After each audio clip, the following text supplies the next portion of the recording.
What's up, everybody, and welcome to this YouTube video where I am, yes, wearing a tinfoil hat.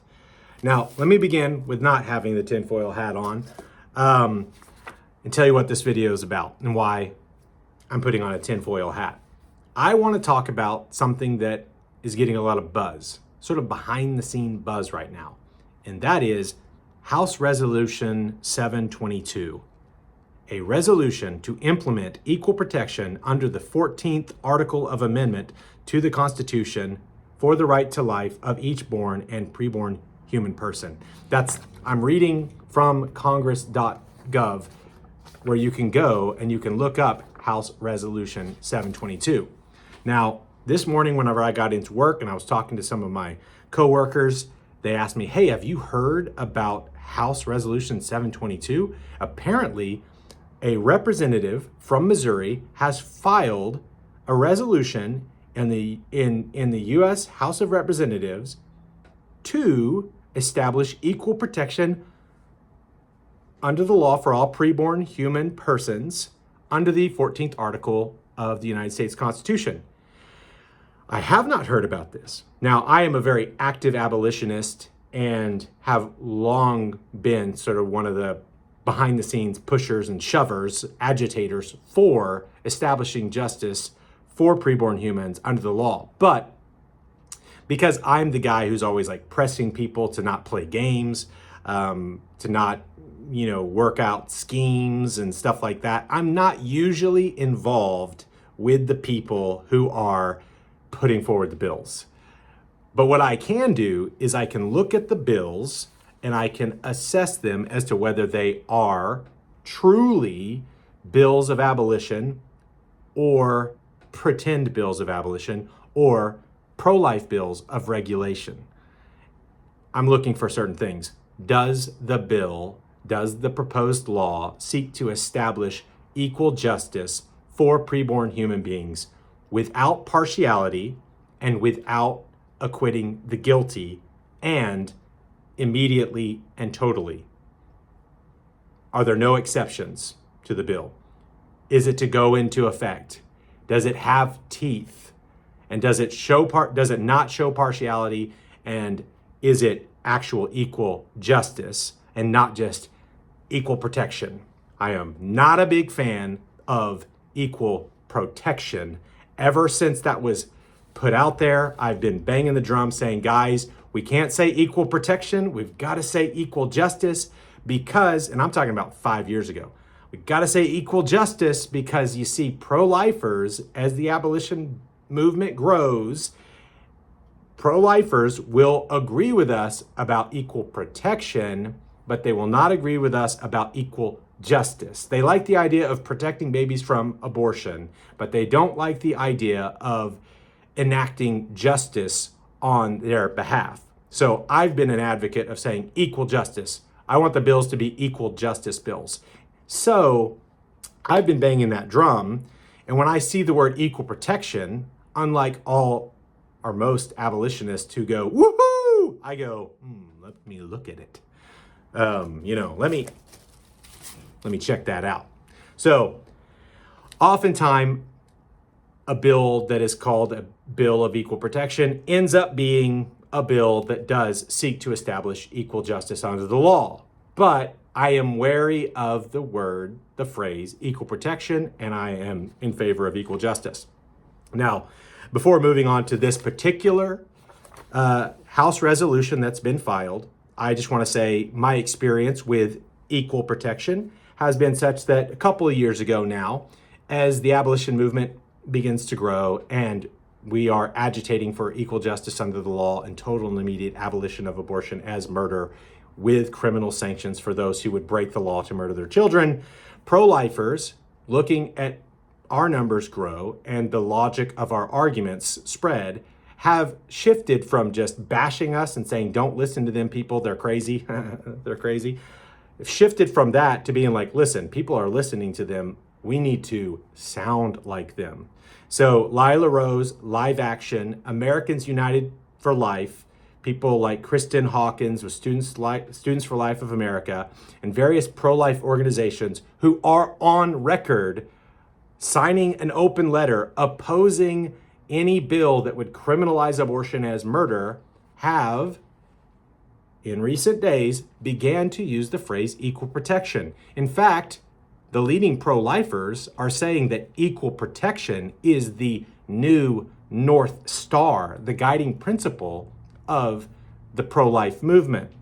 And so whenever they say equal protection is the North Star of the pro-life movement, and then I go and I look at the resolution that they file under the title equal protection, I search through the language and there it is, acquitting the guilty, saying that any mother who murders a child via abortion, hires an abortionist, takes an abortion pill, any mother with malice aforethought who aborts a baby shall be given immunity and shall not be punished. That line ended up in the equal protection resolution that was put forward last year and celebrated by Lila Rose and Live Action, Josh Craddock, all these people.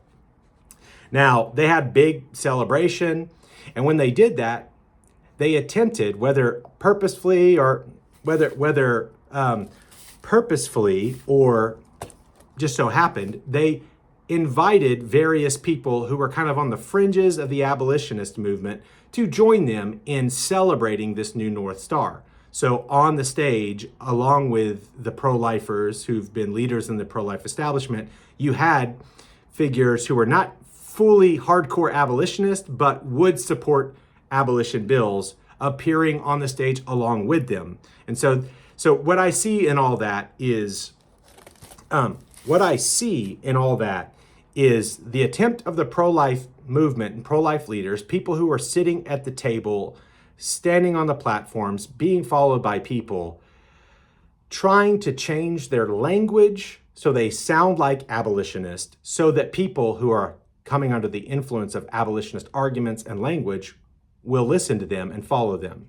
So I think that's going on, and I think that they're also attempting to try to get actual abolitionists to support what they're doing. So that's the background, and that's why I'm wearing this foil hat. But let me say, my foil hat may be unjustified. I'm putting it on now, and I'm making this video now to speak about something that has not yet happened, okay? I'm not saying it will happen.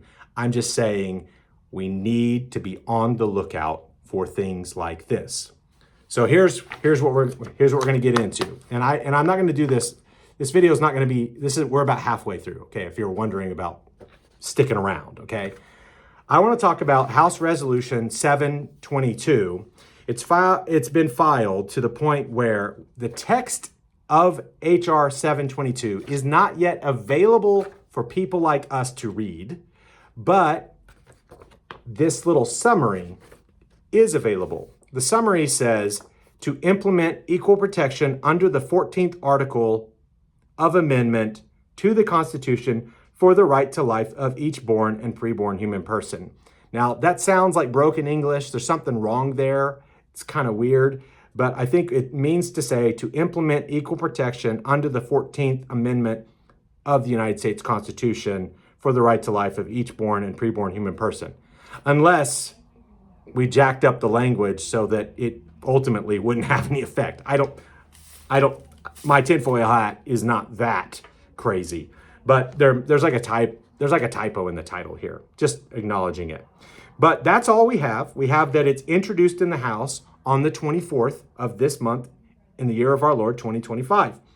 The sponsor of the bill is Representative Eric Burlison from Missouri, District 7. I don't know anything about this guy. He could be a brother. He could be totally legit. His heart's in the right place. I have no idea, okay? And I have no access to the language of this bill or this resolution. We'll get into the difference between a resolution and a bill here in a second.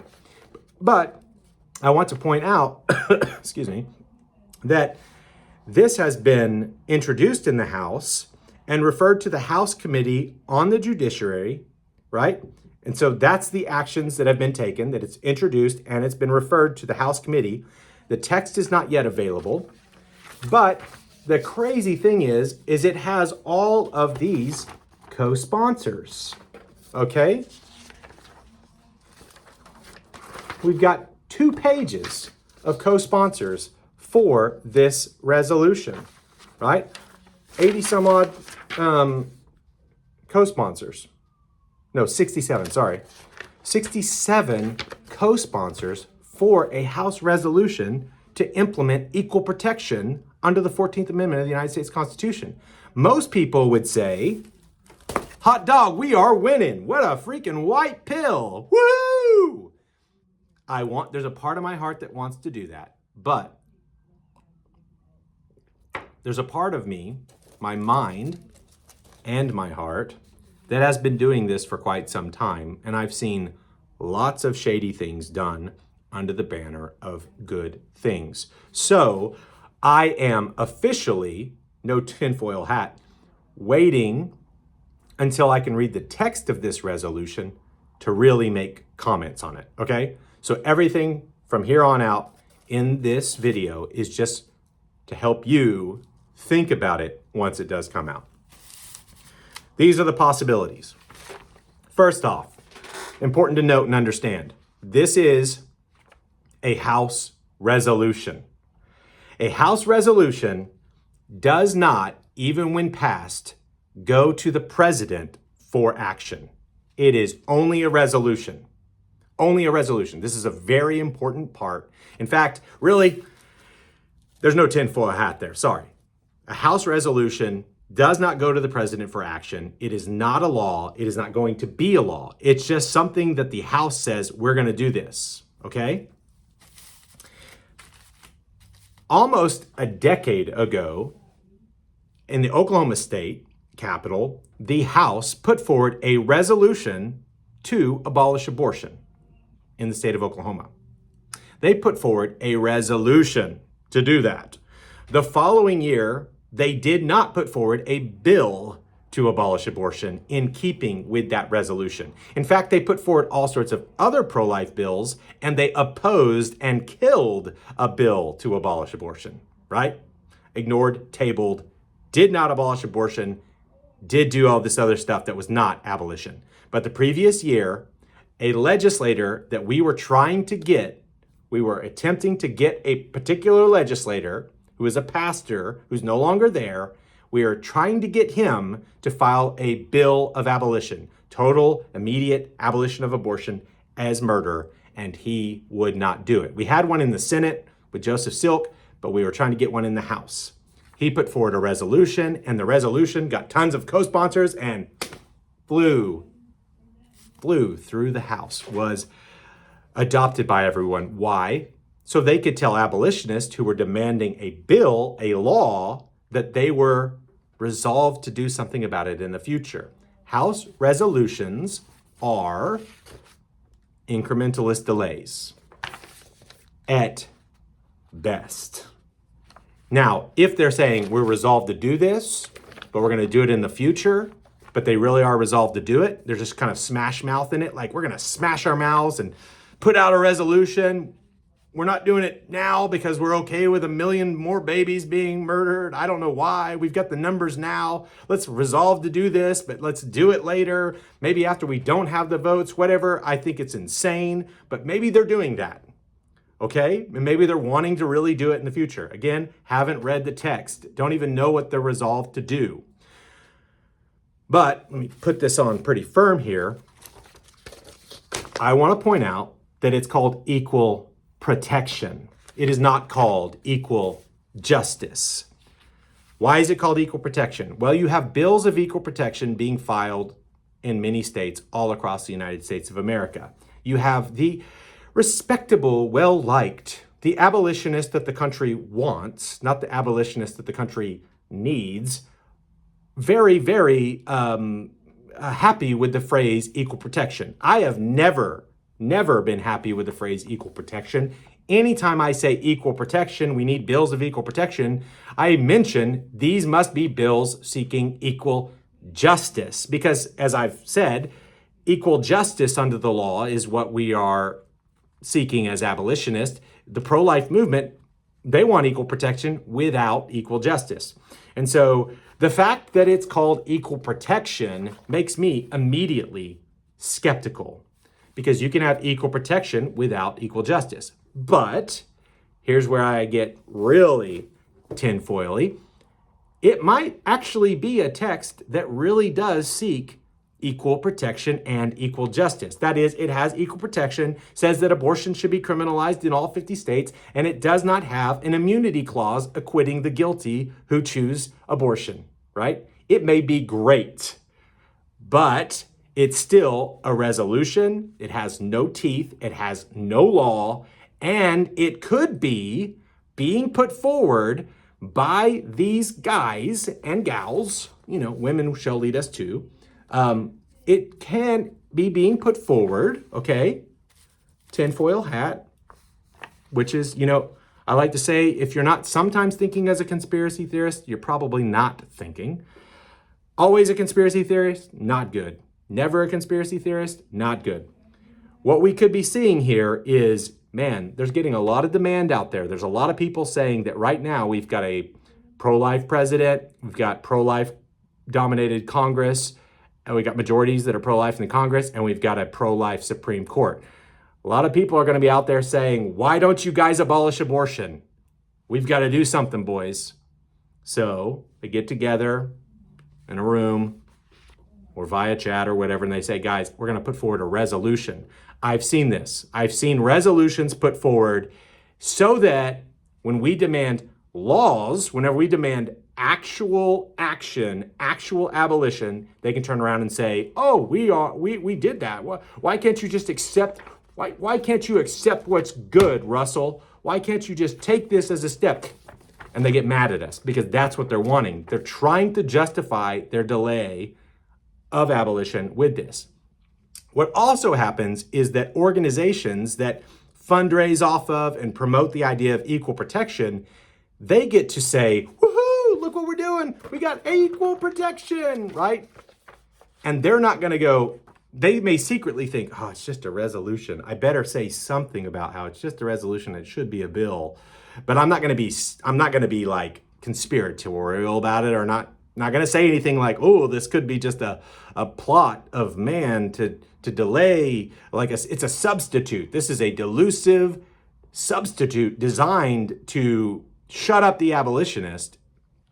They're not going to say that because this is an opportunity to take a win, Now, this isn't an opportunity for me to take a win. This is an opportunity for me just to do what I do and try to tell people the truth. And I hope that you understand I am, even though I've got a tinfoil hat, doing it out of love. Love for truth, love for God, and love for my neighbors. So, before moving on and concluding this video, why a resolution and not a federal ban on abortion? Why a resolution and not an abolition act? Why? I'll tell you why.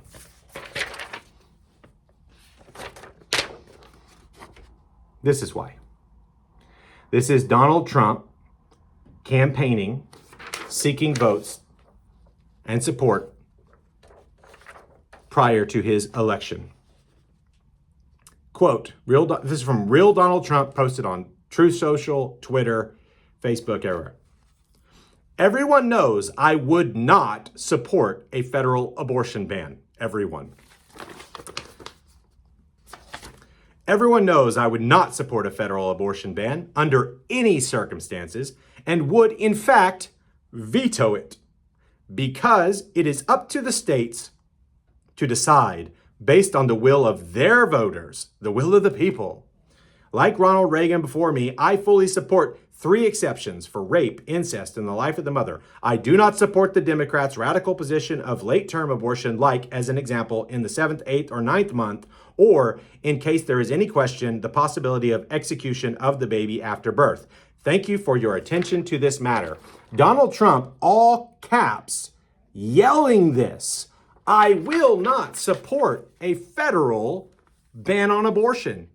I am going to veto it if I ever see it, which is why this is a resolution and not an act. This is a resolution and not a bill. It's not a law.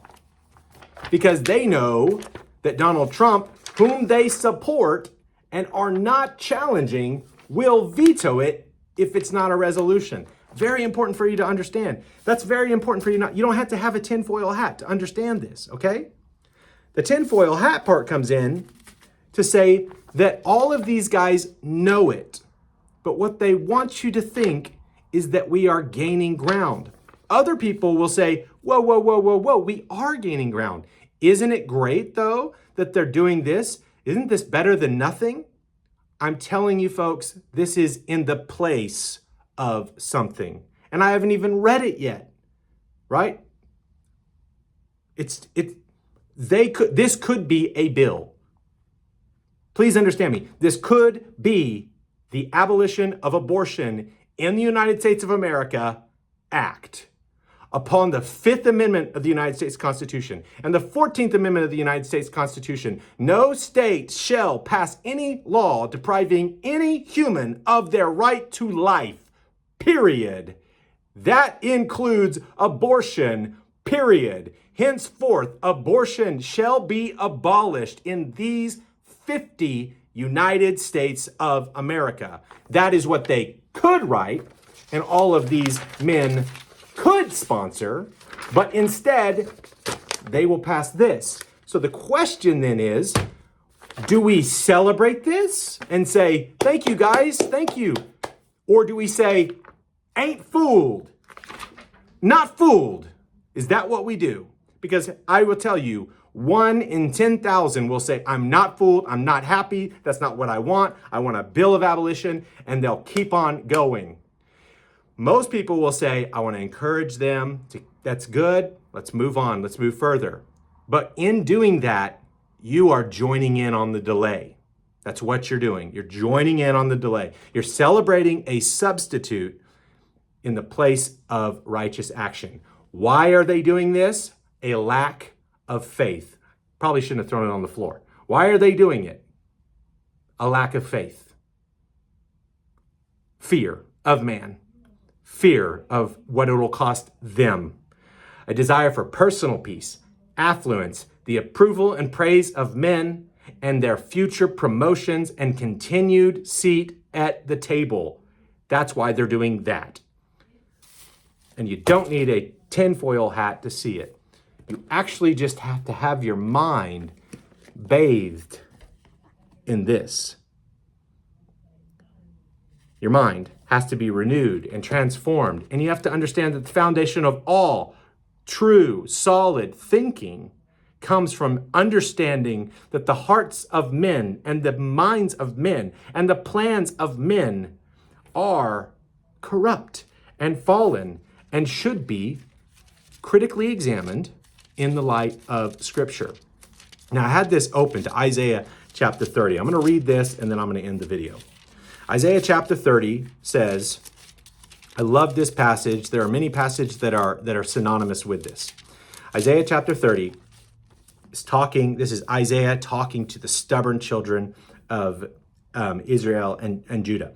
Ah, stubborn children, declares the Lord, who carry out a plan, but not mine, who make an alliance, but not of my spirit, that they may add sin to sin, who set out to go down to Egypt without asking for my direction, who take refuge in the protection of Pharaoh and seek shelter in the shadow of Egypt. Therefore shall the protection of Pharaoh turn to your shame, and the shelter in the shadow of Egypt to your humiliation. It goes, I should read the whole thing, right? It goes on to talk about just how this is going to blow up in their faces because they're not trusting in the living God. They're trusting in their governmental structures and strategies and ideas that are not in line with God. God says, I hate the hands that shed innocent blood. I want you to establish justice for the fatherless without showing immunity or acquitting the guilty. I want you to do this. I want you to do this now. I do not want you to delay. I want you to do this. And then it goes on and it says, you are turning to Egypt. You're turning to your plans. You're turning to the Pharaohs, right? For you are a rebellious people. You are lying children. You are children unwilling to hear the instructions of the Lord. The instructions of the Lord are to repent, cease to do evil, learn to do good, and establish justice for the fatherless. That's in Isaiah 1, 16 through 17.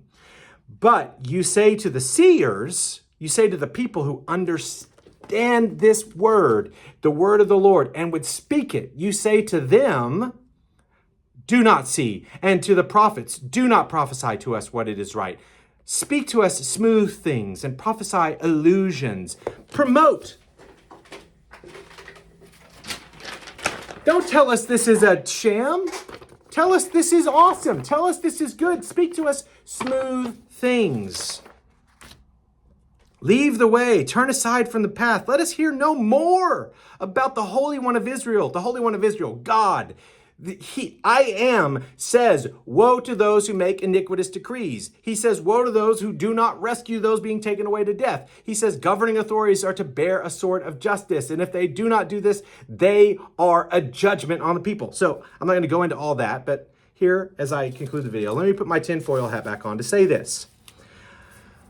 We know that Donald Trump is committed to banning actual abolition. So we're getting fake abolition. And so we are about to get the text to this bill.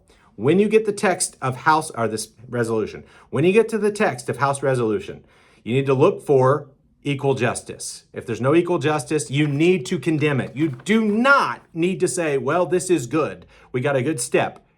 Take the step of they are listening to us and trying to do something. And instead of letting them stand there, use your smash mouths and demand more. As they do something, demand more.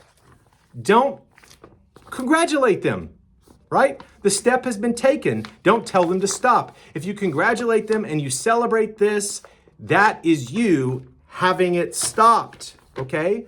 So look for the equal justice. If the equal justice is in there, demand that it may be a bill. Say, we don't like it as a resolution. We want it as a bill. Now, if they say, okay, we are going to do it as a bill. We're going to do it as a resolution. We're going to do it. We're going to follow it up with a law. We're going to follow it up proposing a law. We're just doing this, kind of exploring things, right?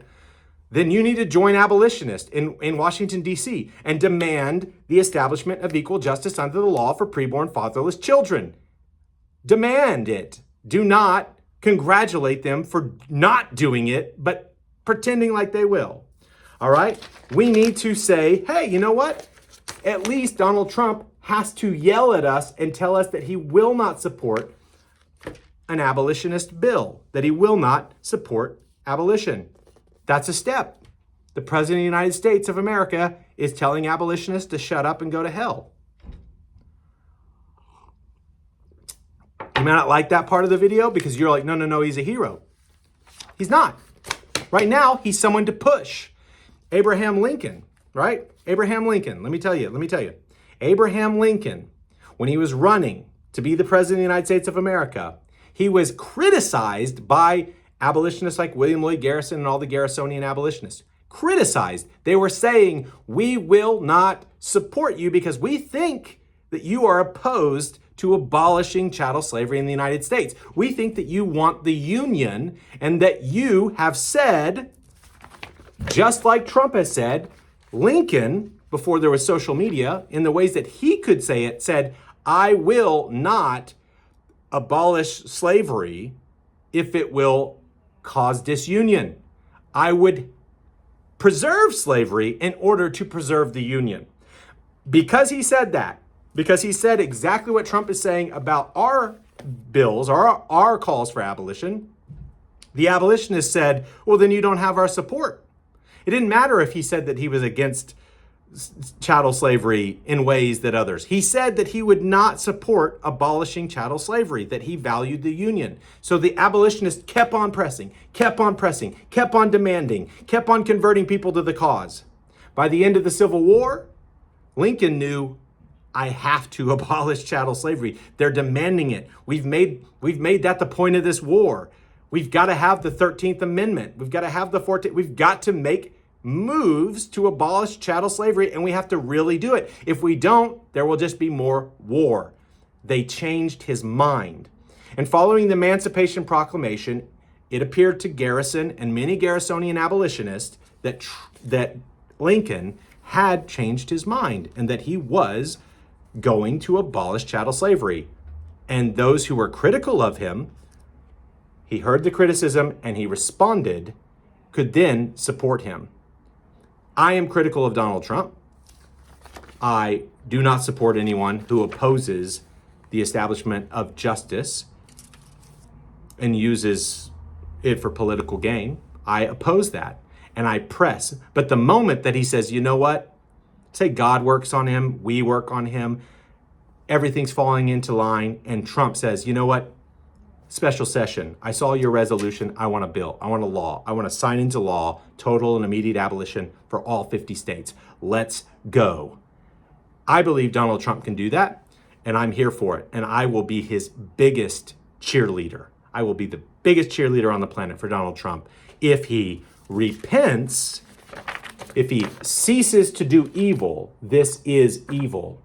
Promising to oppose the abolition of abortion.